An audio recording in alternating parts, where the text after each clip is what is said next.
Hi everyone, I'm reading The Ghost of Fossil Glen, Chapter 4. Allie looked at the kitchen clock and saw that it was 5:30. Her father was probably picking up Michael at the babysitter's, which meant they'd be home any minute. She decided to take the red leather book to her room, where it would be safe from Michael and from the mess that often went along with her father's dinner preparations. Gingerly, she picked it up and instantly felt the strange sensation pass through her. In a funny way, it was beginning to seem less scary and more familiar. She set the book down on a piece of plywood supported by cinder blocks that served as her desk. The sound of Michael's feet running up the stairs was accompanied by her father's voice. "Alley Cat, we're home!" Alley Cat was her dad's pet name for her. Sometimes she complained, but the truth was, she liked when he called her that. Dub was a nickname too. His real name was his father's, Oliver James Whitwell, but his mother had always called him Dub, short for Double. She said it was to save him from being stuck with Ollie or Junior. Dub was grateful, and Allie could see why. "Hi, Dad. Be right down." Michael appeared at the door to her bedroom, saying, "Guess what I—" He stopped, staring wide-eyed at Allie. "What's the matter, Mikey?" said Allie, laughing at the expression on his face. "You look like you saw a ghost." "You look funny," said Michael. He sounded scared. "What do you mean?" asked Allie. She glanced in the mirror over her dresser and gasped. There were 2 red stripes of blood across her cheek, where she had rubbed her face with her bleeding fingers.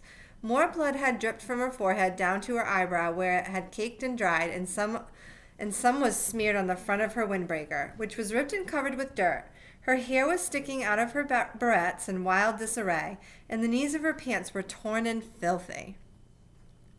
She knelt down in front of Michael and smiled at him. "It's okay, Mike. I just got dirty looking for fossils and cut myself a little bit. I'm a mess, huh?" Michael nodded solemnly. Allie pointed to the front of Michael's shirt, which was spattered with red, yellow, blue, and brown paint. "You're kind of a mess yourself, Squirt," she said. Michael's face broke into a grin. "Guess what I did at Fritzy's today?" Fritzy was Michael's babysitter. Looking at Michael, Allie was pretty sure she knew, but she asked anyway. "What?" "Painted," said Michael proudly. "What did you paint, besides yourself?" "Pictures," Michael answered. "Fritzy had big, big paper, and we covered the whole thing." "Sounds like fun," said Allie. "I just heard Mom come in. How about we clean up a little bit before dinner?" Allie scrubbed Michael's face and arms and found him a clean shirt. Then she dabbed carefully at her own face with a washcloth. With the blood gone and her hair combed to hide the cut above her eye, she didn't look bad at all. She put on a clean shirt and changed into a different pair of jeans, then checked herself in the mirror and felt satisfied that her appearance wouldn't cause her parents any alarm. She sprayed some cleanser on the spots of paint and blood and was just putting the dirty clothes into the hamper when she heard her mother call up the stairs, "Allie, Michael, dinner's ready." As the family ate the leftover spaghetti and meatballs Mr. Nichols had hastily popped in the microwave, Mrs. Nichols told them about her day at the antique shop she owned in town.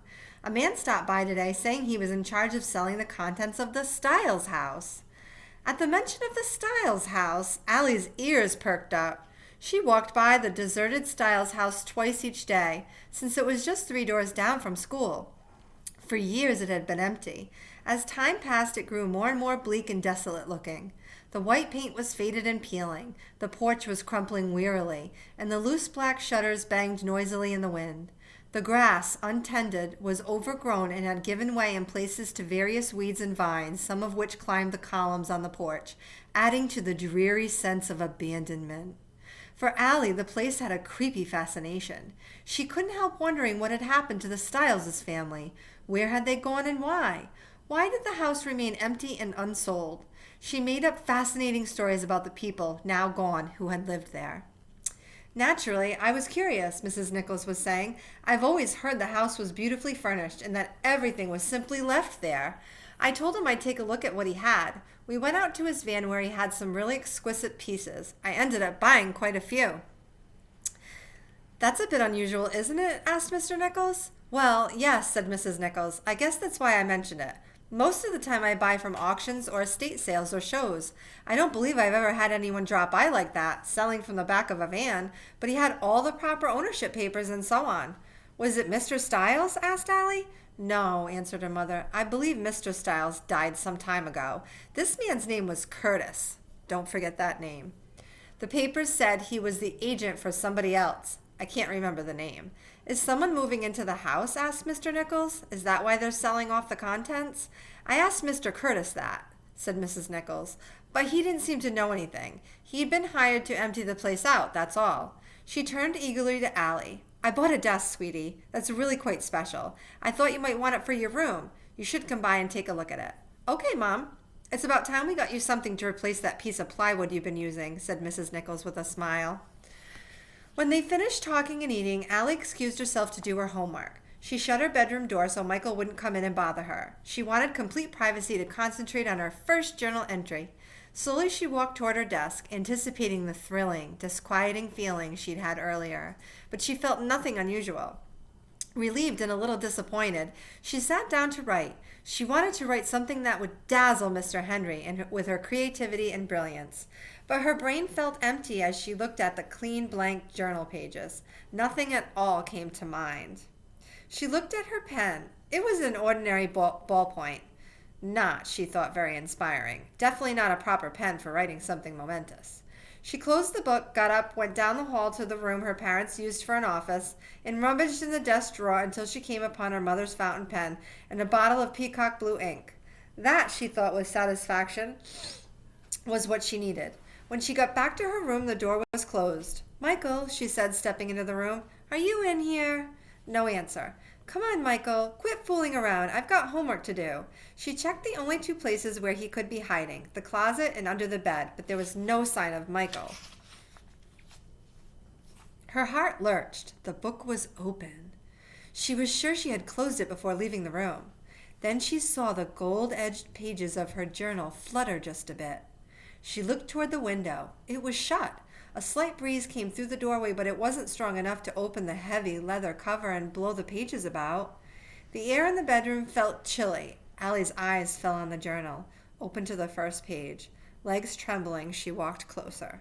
The page was no longer blank. Written at the top in a thin, quivering hand were the words, I am L, the letter L. Allie stared at the page in wonder. The letter L trailed off in a streak of ink, as if the writer had been interrupted suddenly, or as if the effort of writing had been too great. But who could it have been? Taking a deep breath, she told herself that there was one obvious explanation. The words had been there before, and she simply hadn't seen them. She recalled looking through every page of the book as she talked with Dub on the phone. Had she somehow missed the first page? She didn't think so. She looked again at the message. Who was L? The letter L? She had no idea.